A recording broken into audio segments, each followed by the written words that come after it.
Federal data identifies Minneapolis as one of 13 American hubs for high-intensity human trafficking. NYPD investigators are currently tracking 2 suspects following a failed abduction attempt. Elite Homeland Security units are actively dismantling the architecture of these predatory criminal syndicates. 5:17 a.m., Minneapolis. Beneath an $11.8 million mansion, 1.3 tons of cocaine and 450 kilograms of fentanyl were hidden. A $1.2 billion illicit enterprise thrived while shielded by the very institutions meant to stop it. Over 80 minors vanished. Many remain lost. This dark reality was never intended for public eyes. Pay close attention, because the subsequent revelation shifted the entire case. They breached the door. Law enforcement ordered compliance. A local initiative declared that Minnesota's youth are not for sale. While that is the foundation's rallying cry, the grim truth remains that many local children are trapped in exploitation. 5:17 a.m., Minneapolis, Minnesota. A thick, oppressive stillness hung in the freezing pre-dawn air. Supervisory Agent Daniel Cross and 21 federal operatives stood pressed against the cold exterior of the $11.8 million residence. Radio silence held.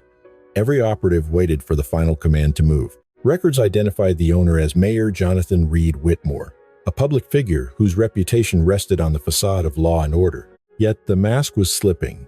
Recent probes into offshore accounts and suspicious bank movements placed the politician in the crosshairs. Suspicion grew that this luxury home served a purpose far more sinister than simple residence. It functioned as a logistics node. For 7 months, orbital surveillance detected anomalous patterns around the site, unexplained movements with no clear paper trail.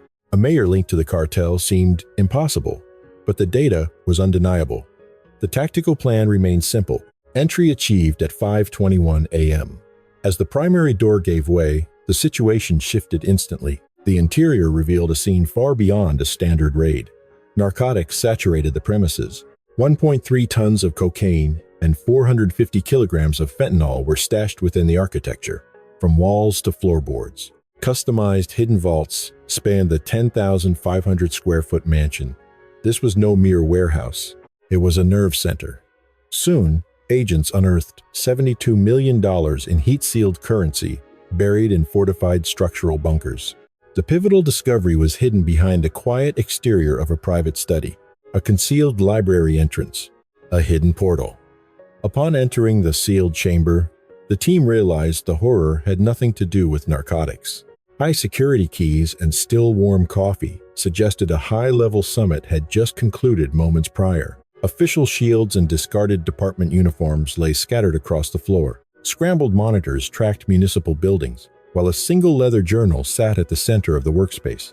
The pages detailed 3 years of systematic bribery, listing names, covert codes, and security schedules. But there was more. Further files uncovered a more stomach-turning reality: detailed rosters of missing minors. Logbooks linked movement data and destination codes to state-run shelters and various civic buildings. Agent Cross realized then that the narcotics were a smokescreen for a sophisticated system of human brokerage. This operation was insulated by the state.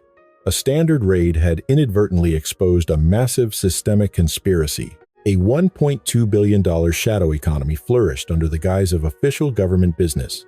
The syndicate didn't hide from the law. It weaponized and directed it for years. The focus shifted from discovery to the true extent of the rot. They found something that should never exist. Comment evidence if you suspect the truth is deeper than what we have been told. Stay tuned as we peel back the layers of this unprecedented scandal. Local and federal units launched a massive crackdown on a narcotics ring linked to violence at a Minneapolis intersection. By 6:12 in the morning, the estate was locked down as a primary forensic command post. Despite the success, a cold sense of dread continued to haunt Agent Cross. What started as a drug case morphed into a sprawling probe into state-sponsored human smuggling. High Command greenlit an expansion, sending encrypted files from the secret chamber to out-of-state intelligence hubs. The 127 child dossiers recovered were merely the beginning of a much larger tragedy. Investigators ran the names through federal systems, discovering over 80 of those minors vanished in the last 2 years.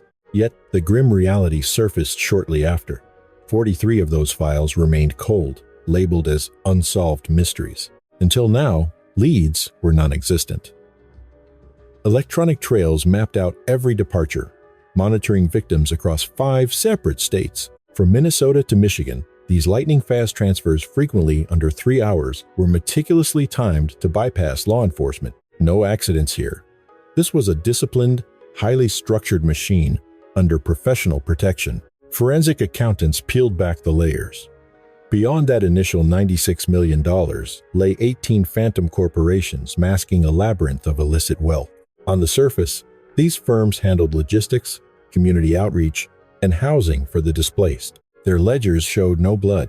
Actually, they were laundering fortunes. Total revenue surpassed $214 million in just 24 months. Every thread eventually pulled back to one specific municipal desk. City Hall emails and bypass orders exposed a chilling, repetitive methodology. Targeted transport skipped the lines. Regulatory oversight simply stopped existing for them. Local patrols were diverted from key zones just before high-value shipments arrived. Statistics don't allow for that many coincidences. That was orchestration. 9 government-owned sites served as staging grounds, disguised as ordinary maintenance yards or garages. Perfectly legal and perfectly hidden. The puzzle pieces locked together. Then, investigators hit the definitive jackpot. Deep inside a locked, time-stamped folder sat the master ledger. Code-heavy logs perfectly mirrored the police missing persons reports. 26 names in that file matched kids the state had written off as runaways. The apparatus wasn't failing. It was functioning perfectly to funnel narcotics and black market capital. Most sickeningly, it trafficked youth through the exact safety nets built to save them. The design was undeniable. How many more shadow sites remained active in the dark? Stay tuned for updates. At 9:15 in the morning, the feds chose to escalate beyond the Minneapolis borders. The scope broadened. A routine raid on one house had morphed into a sprawling, multi-state conspiracy. This was a deeply rooted regional conglomerate. Hesitation was dangerous. Precision was now everything. At 10 a.m., high-level command authorized a massive strike. Encrypted orders hit 12 SWAT teams across 5 states instantly. These squads, waiting blindly since midnight, finally understood their true mission. The gear shifted. At 10:42 precisely, the final command crackled over the radio. No knocks, no hesitation. Teams stormed warehouses from Wisconsin to Iowa in a perfectly timed tactical blitz. Freight terminals and front offices, even suburban homes were hit. Near Milwaukee, 2.4 tons of product were seized mid-packaging. Chicago agents busted a nonprofit facade washing $18 million through a maze of accounts. Deep in Des Moines, city lease garages held modified vans built for moving contraband and people alike. By 1:30 p.m., arrests exploded. 48 suspects were cuffed, 11 bosses identified, and $63 million in capital frozen. Yet the real victory wasn't monetary. Units rescued 34 children from the Shadow Network's clutches. Many had vanished months, or even a full year ago. The wall of silence crumbled.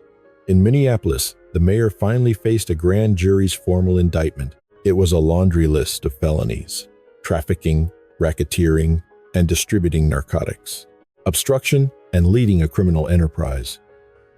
Hard evidence led straight into his private chambers, signed logs and travel permits. Scrambled chats proved he wasn't a bystander, he was the architect. More arrest warrants dropped by sundown. 3 bureaucrats were hauled away. 2 contractors vanished into the night, while shadow accounts were drained in seconds. Millions bled into offshore havens, disappearing instantly from federal reach. But the damage was done. The facade was gone. At 6 p.m., the feds met in secret. Their verdict was unanimous. A covert syndicate, active for years and laundering over $200 million through interstate narcotics and human trafficking, collapsed in under 12 hours. This wasn't due to a mistake, but because a single hidden room and one investigator's persistence exposed the entire architecture. For a long time, high-level influence had provided an impenetrable layer of protection. That morning, that same power became a trail of evidence, and by sunset, the empire was gone. At 6:48 p.m., the operation officially concluded, yet no one at federal headquarters felt like they had won. The evidence uncovered within that brief window had quickly transcended the boundaries of a typical criminal investigation. It was reclassified as a systemic breach, leading to immediate communication blackouts and the sealing of all internal documents. Even within federal circles, knowledge was limited to a tiny group of authorized officials.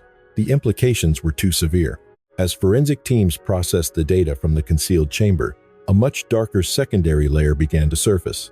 The ledger didn't just track illegal payments. It mapped institutional corruption, identifying 17 new high-profile targets. These individuals were embedded within city departments, licensing authorities, and various state-run social programs. 6 held direct authority over child welfare initiatives, while 3 others managed the funding for youth housing projects. Publicly, these officials were the sworn guardians of the community's most vulnerable and at-risk children.